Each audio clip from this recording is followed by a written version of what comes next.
नमस्कार साथियों। तो आज जुड़ चुके मेरे चैनल एपीएससी टीचर के साथ। जैसा कि मैंने 12th वालों का ज्योग्राफी का जो पेपर बनाया था उसमें भी तकरीबन क्वेश्चंस मेरे चैनल के माध्यम से जो वीडियो मैंने तैयार किया था उसमें से आपको देखने को मिला है। तो उसी प्रकार मैं आज वापस आपके लिए 10th बोर्ड के जो 25 तारीख को जो एग्जाम होने वाला है सामाजिक विज्ञान का, उसके भी ऐसे एज्यूम क्वेश्चन मैं आपके सामने लेकर आया हूँ। तो एकदम बोर्ड पैटर्न के हिसाब से मैं भी वो भी क्वेश्चन लेकर आया हूँ। ध्यान रखना, मैं मेरे इस चैनल के माध्यम से सिर्फ आपको क्वेश्चन ही पढ़ाऊंगा ताकि आप क्वेश्चन को पढ़े यहाँ से देखकर फिर अपने बुक के माध्यम से इनको कंप्लीट कर पाए। तो ध्यान दो। क्वेश्चन नंबर फर्स्ट में देखो, आप औद्योगिकरण से आप क्या समझते हैं उसके बारे में बताना है कि औद्योगिकरण क्या है, उसके बारे में आपको संपूर्ण जानकारी देनी है। सेकंड क्वेश्चन है लोकतंत्र। अब लोकतंत्र में आपको पूर्ण लोकतंत्र के बारे में बताना है कि लोकतंत्र क्या है, लोकतंत्र की समस्याएं क्या है, लोकतंत्र की हानियां क्या है, और जो राजनीतिक पार्टियां हैं वो किस प्रकार लोकतंत्र में होते हुए भी राजशाही सत्ता को स्थापित कर देती है, उसके बारे में भी आपको पूरा लिखना है। लोकतंत्र की परिभाषा भी इसमें लिखनी है। थर्ड क्वेश्चन में देखोगे आप प्राथमिक क्षेत्र, द्वितीय क्षेत्र और तृतीय क्षेत्र, इन तीनों क्षेत्रों के बारे में, सेवा क्षेत्र किसको कहा गया है, सब चीजों के बारे में आपको लिखना है। ठीक है। चौथा नंबर क्वेश्चन हो गया बहुउद्देशीय परियोजना, जिसमें बांध वगैरह है वो बहुउद्देशीय परियोजना क्या है उसके बारे में आपको लिखना है। डेफिनेटली ये क्वेश्चन बहुउद्देशीय परियोजना वाला आपका क्वेश्चन बनेगा ही बनेगा।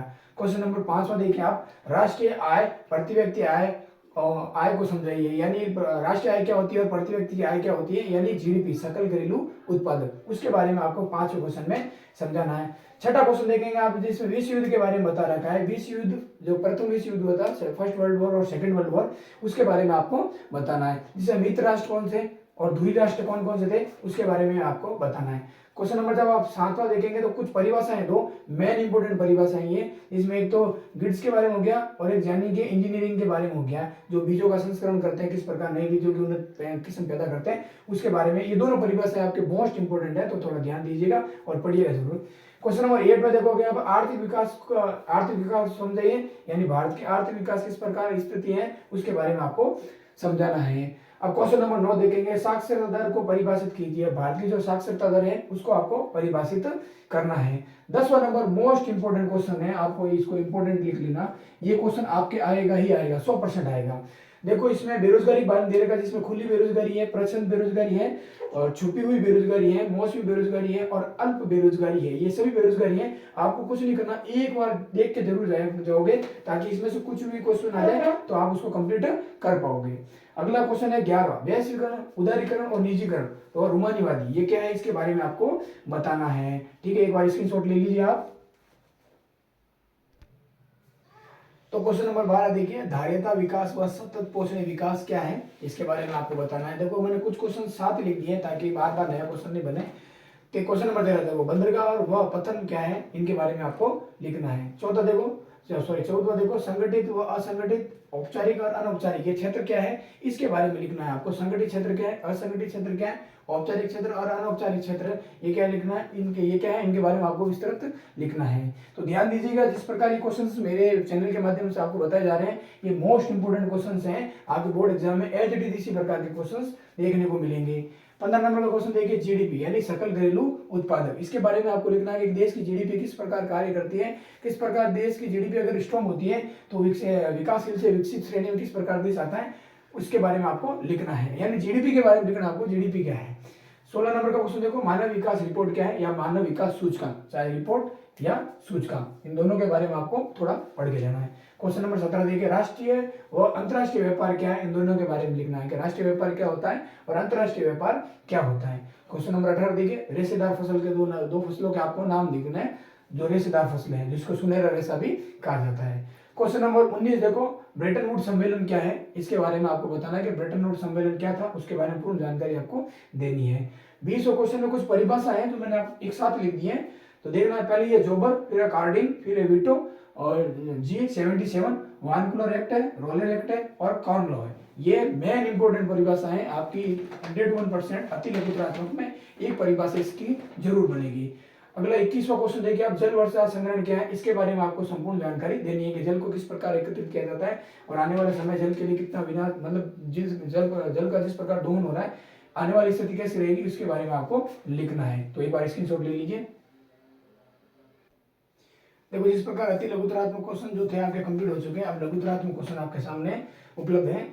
देखो आपको अगर वीडियो पसंद आ रहा है तो आप बिल्कुल जरूर वीडियो को शेयर कीजिए और इसको सब्सक्राइब कीजिए, ताकि जो बच्चे आपके साथ 10th पढ़ रहे हैं और जो 12th के बच्चे भी हैं वो जल्दी जल्दी मेरे चैनल से जुड़ सकें, ताकि ये जो लाभ आपको मिल रहा है ये लाभ भी उनको मिल पाए।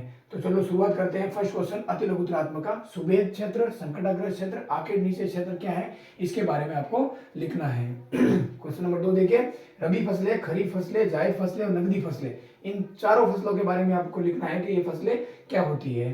तीसरा क्वेश्चन देखिए आप, दबाव समूह क्या है, उसके बारे में आपको लिखना है।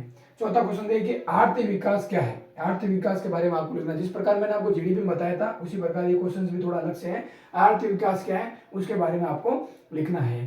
क्वेश्चन नंबर 5 पर आइए, उपभोक्ता अधिकार, उपभोक्ता समस्या, ये दोनों आपको लिखना है। अधिकार क्या क्या है उपभोक्ता के और उसकी समस्याएं क्या क्या होती है उसके बारे में आपको लिखना है। क्वेश्चन नंबर 6 पर आइए, वियना संधि से क्या अभिप्राय है, वियना संधि के बारे में लिखना है, ये क्यों हुई थी, क्या है, इसके बारे में आपको विस्तृत जानकारी देनी है। क्वेश्चन नंबर 7 पे पाइए, वाणिज्य कृषि और गहन जीविका कृषि क्या है, इसके बारे में आपको बताना है। क्वेश्चन नंबर 8 देखिए, सार्वजनिक और निजी क्षेत्र क्या है, सार्वजनिक क्षेत्र को अलग बताना है, निजी क्षेत्र क्या होते हैं उनको अलग बताना है, उसके बारे में विस्तृत आपको लिखना है। क्वेश्चन नंबर 9 देखिए, ये वेरी इंपॉर्टेंट क्वेश्चन हैं, आप इसको जरूर ध्यान दीजिएगा। असेंबली लाइन को समझाइए क्या है, इसके बारे में आपको लिखना है। जो भी इसकी परिभाषा बनती है उसके बारे में आपको डेफिनेशन या उसकी पूरी संपूर्ण जानकारी आपको होनी चाहिए। 10वां क्वेश्चन देखिए, कृष्णा और गोदावरी नदी के विवाद के बारे में आपको लिखना है कि विवाद किस प्रकार है, किन किन राज्यों के बीच में, उसको संपूर्ण तरीके से लिखना है।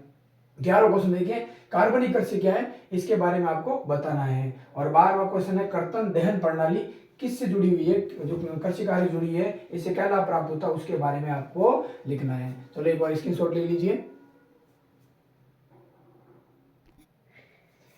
देखिए 14वां क्वेश्चन देखिए आप, विश्वव्यापी आर्थिक मंदी को समझाइए। विश्वव्यापी आर्थिक मंदी क्या होती है उसके बारे में आपको बताना है। क्वेश्चन नंबर 14 देखिए, बहुसंख्यकवाद ने श्रीलंका में किस प्रकार की गृह युद्ध की स्थिति को उत्पन्न किया था, पैदा किया था, उसके बारे में आपको लिखना है। जब श्रीलंका का आपने जब चैप्टर पढ़ा था उसमें बहुसंख्यकवाद में किस प्रकार सीली भाषा बोलते थे, उनकी वजह से गृह युद्ध की स्थिति हुई थी, उसके बारे में आपको बताना है। क्वेश्चन नंबर 15 देखिए, गुमास्तता को परिभाषित कीजिए। ये गुमास्तता क्या है उसको पूरा आपको परिभाषित करना है। क्वेश्चन नंबर 16 देखिए, परिवहन को सुस्पष्ट कीजिए। परिवहन जो तटीय क्षेत्र में आता है उसको आपको सुस्पष्ट तरीके से करना है। जो वायु मार्ग है, जल मार्ग है या स्थल मार्ग है उसको पूरा कंप्लीट करना है क्वेश्चन नंबर 16 को।